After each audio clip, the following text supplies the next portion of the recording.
Agatha Christie repeatedly expanded her short stories into longer stories or novels. Such was the case with the Poirot short story The Plymouth Express and the Poirot novel The Mystery of the Blue Train. The TV series Agatha Christie's Poirot adapted both these versions of the same story, one 15 years after the other, the only time a short story and its expansion made it into the series. The Plymouth Express is a decent episode, pretty well dramatized, but Blue Train has a little more to unpack. Let's dive in. The Mystery of the Blue Train, published in 1928, was the fifth novel to feature Hercule Poirot and the first to be written in the third-person point of view. The story tells of the drama surrounding heiress Ruth Kettering. Her millionaire father, Rufus Van Alden, gives her some priceless rubies, including a famous one called the Heart of Fire. He then pressures her to divorce her husband, Derek Kettering, who is having an affair with a dancer named Mirelle. Ruth herself has been seeing her old boyfriend, Armand, aka the Comte de la Roche. Derek is in desperate need of money, and Mirelle casually suggests he rob and murder Ruth when she goes to visit Armand in Paris via the Blue Train. Next we're introduced to Catherine Gray, a penniless woman who suddenly finds herself in the same position as the character Marta in Knives Out. The old woman by whom she was employed as a companion has died and left her a fortune, and the old woman's relatives are trying to bully her into renouncing her inheritance. Meanwhile, Catherine's own relatives, the Tamplins, have suddenly become very friendly. The Tamplins invite her to visit them on the Riviera. Catherine knows what they're after, and basically goes, "Why not?" and she buys a ticket for the Blue Train. Ruth and Catherine meet on the Blue Train and become friendly. After confiding in Catherine, Ruth seems on the point of changing her plans and not going to see Armand after all. Catherine also meets someone she finds amusing. When the train arrives at Nice, Catherine is detained by police. The woman she was seen talking to has been murdered, strangled, and will soon find out that the Heart of Fire has been stolen. Catherine is asked to identify the body, which is difficult as the face has been disfigured. Her dinner companion from the night before turns out to be Hercule Poirot, and he volunteers his services. Just before Catherine departs, he basically volunteers her to help him investigate the crime. The film brings our attention to Catherine a lot earlier on, which seems like a good idea on the part of the screenwriter, except that she's not going to be Poirot's assistant. Rather, she's going to be another suspect. The next set of events are crammed into a single sequence by having the Van Aldens host a birthday party for Ruth, to which Poirot is forcibly invited, giving him a chance to witness a lot of the story's events firsthand. It's also during this party that Poirot meets Catherine, and their introduction in this version is well done. Since Catherine has never had any experience with high society, she's completely unaware of the social conventions, with which Poirot comes to her rescue. I also like how they introduce Major Knighton, Van Alden's secretary. Why couldn't she have married some straight up-and-down dullard, like Knighton? I called you dull, Knighton. I apologize. I was just trying to make a point. Oh, I've been called worse, sir. Usually by you. The character Mirelle is left out, but there's a new character who keeps appearing on the scene and is quite mysterious. Also appearing on the train are the Tamplins. They decided to meet Catherine at the beginning of her journey rather than the end. It's a bit of a stretch, but I admit the book has very few suspects, so I'll overlook it.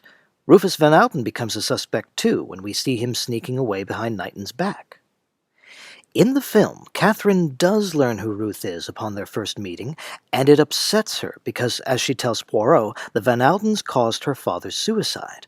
Ruth's motivation for approaching Catherine in the first place is not to seek someone to confide in, but because she wants Catherine to trade compartments with her.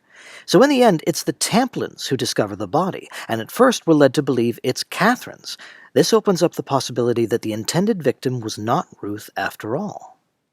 Embellishments aside, the events are all very much the same, but the characters are all slightly different. Ruth is no longer even a little bit relatable. Her ruthless egoism, as Book Catherine describes it, is always at the forefront. Derek is also less likable, which is a shame because his character was quite interesting. We lose the nuanced scene between him and Rufus where he says, "You think Ruth married me for love, and that I married her for her money," but the irony in his tone implies it was the other way around. Two other things. One, from the dialogue there appears to be some mystery surrounding the fate and identity of Ruth's mother. Two, there's a character introduced right at the beginning of the book called Monsieur le Marquis. He's a fairly important character, and the movie hasn't even mentioned him. Blue Train is not as tightly plotted as other Christie novels, but it still makes for an entertaining read. The assistance Catherine gives Poirot is intermittent. Apart from her brief conversation with Ruth, her only connection with the case is her ongoing chance encounters with Derek in different places, and eventually her growing romantic attachment to Major Knighton. Poirot all but warns her that one of the two men might be the murderer, though he doesn't specify which. The primary question surrounding the case is whether the motive was Ruth's jewels or the money she left to Derek. Armand is the initial prime suspect. He's a known thief and con artist, and he has paste rubies which he was probably planning to substitute for the real thing. Either that or he stole them believing they were the real thing. Ruth's maid, Ada, also says she thinks she saw Armand in Ruth's compartment, but when Poirot points out that Armand and Derek look similar to each other, she changes her mind and says it was Derek. Poirot finds the fence who received the jewels following the murder, who hints that the killer is a master thief who goes by the name Le Marquis. The fence's daughter gives an additional hint. The jewels were delivered by a woman. Two other big clues include a cigarette case discovered by the body with the initial K, and a question asked by Poirot. Why did the murderer, after strangling Ruth, disfigure her face? Was it murderous rage, or did the action have a purpose? At long last, Poirot and Catherine present their theories to each other, and they realize they've arrived at the same solution by different lines of reasoning. It's time to set a trap for the murderer. One side note, I was surprised to come across a bit of dialogue in the book that seems to have strayed into the wrong film. You tell your lies, and you think no one will know, but there are two people who will know. Yes, two people. Your God and Hercule Poirot. The film manages to bring us to the same point in the story, but by a wildly different route. Knighton still supports Ada's story of Ruth telling her to get off the train mid-journey, but in this version she didn't see anyone in Ruth's compartment, she only heard Ruth speaking to someone. And I could hear Madame speaking French to someone, and I thought, well, who's that then? Because Mr. Kettering doesn't speak French. Later, she arbitrarily changes her mind and inexplicably says it was Derek. Derek's developing relationship with Catherine is left out, so he has nothing to do in the story but be a jerk. He also admits he tried to help Armand steal the Heart of Fire, and they ended up giving each other alibis. Poirot talks about order and method, but honestly, in this adaptation, his methods seem much more haphazard. He seems to be determined to suspect everyone, with reason or without, including Rufus. Apparently Ruth had a second secret agenda for her trip. She'd discovered her mother was still alive, and she was going to see her. Her mother says Ruth gave her flowers, implying Ruth might also still be alive, and she faked her death. So even Ruth is a suspect now. I have to give the screenwriter credit for being able to cover multiple plot points in a single scene and making it compelling. It's strong dramatization, even if the techniques are sometimes repetitive. For instance, the latter half of the film is largely carried by a second party, which ends with this lady bursting in and punching Rufus. Are we finally going to find out who she is? Good evening, Morel. Wait, Mirelle? This is Mirelle? Also, when did Lady Tamplin hire Ada as a maid? Mirelle is now Rufus's lover instead of Derek's. Same name, different character. Rufus sent her to seduce Derek in order to create evidence of adultery that would support the divorce. Derek refused her because he was still in love with Ruth. It was Mirelle who left the flowers for Ruth's mother, though her reasons for going to see her are explained quickly and not very well. It was Mirelle's letter that was left behind in Ruth's compartment. No initial K. Catherine is given very little to do in the film's middle section, so of course we have to have someone try to kill her. In the book, Lennox and Catherine become good friends, if rivals for love, and going by the dialogue, this also happens in the film, albeit off-screen. In any case, Lennox risks her life to save Catherine's, though one might be inclined to suspect that the attack was staged, and Lennox was in on it, given that Lennox was the one who opened the window, giving the assailant easy access to the room. In the book, Poirot reveals the killer by taking Rufus and Knighton back to the Blue Train and pretending to do an experiment, when really he's demonstrating how Knighton boarded the train, killed Ruth, and then left.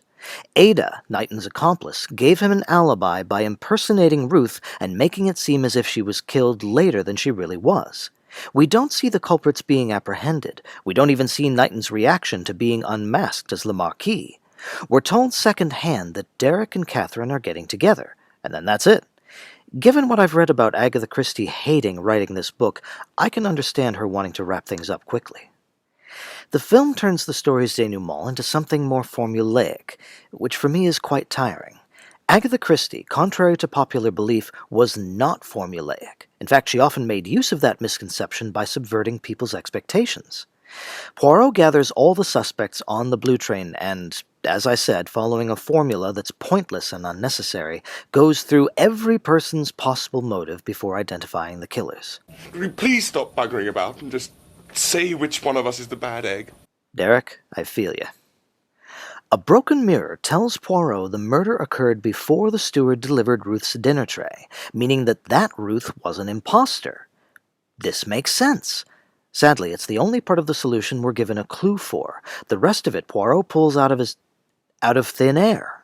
You, Knighton, destroyed the face of the poor woman so that doubt should be cast on her identity. She could have taken the duel at any time, but what you craved, both of you, was the savagery of murder, for it aroused you. Holy monkeys. Okay, first of all, no. The reason they disfigured Ruth's face was something not stupid. The conductor and the steward had both talked to Ada pretending to be Ruth, so if they saw Ruth's corpse, they could have said, "That's not the woman I talked to," and ruined the whole thing. Second, apparently now the killers are lovers with a fetish, which is why Ada tried to kill Catherine out of jealousy. In a dramatic climax, Knighton takes Catherine hostage, then commits suicide. While Book Catherine got homesick and returned to England, Film Catherine discovers a taste for travel so she can tease a new version of Murder on the Orient Express. This is not a terrible Poirot film. As I said, the screenwriter made some good decisions. How Poirot meets Catherine, having what's-his-name find the Heart of Fire, but it turns out to be a fake, an actual red herring, and throwing in a few other new wrinkles to expand the list of suspects so the killer is less obvious. Unfortunately, these good changes are offset by the bad ones, most of which seem to be thrown in for shock value. It's a mystery, so shock is great, but it still has to make sense. There are other revelations that aren't explained well enough, which, if they'd been put off till later, could have saved the denouement. Instead of pointlessly rehashing each suspect's motive, Poirot could have explained these other secrets more fully to the point where they make sense, turning them into aha moments instead of but wait a minute moments. And then there's the implication at the end that Poirot had developed feelings for Catherine, which I'm not sure how I feel about. You know, maybe the screenwriter just needed some more practice before he got the hang of adapting Christie's. Did he adapt any other Poirots after this? Oh, God. Oh, God. Oh, God! Occasionally, when a Poirot story was rewritten, Poirot got removed or replaced. We'll take a look at one of those next time. Thanks for watching.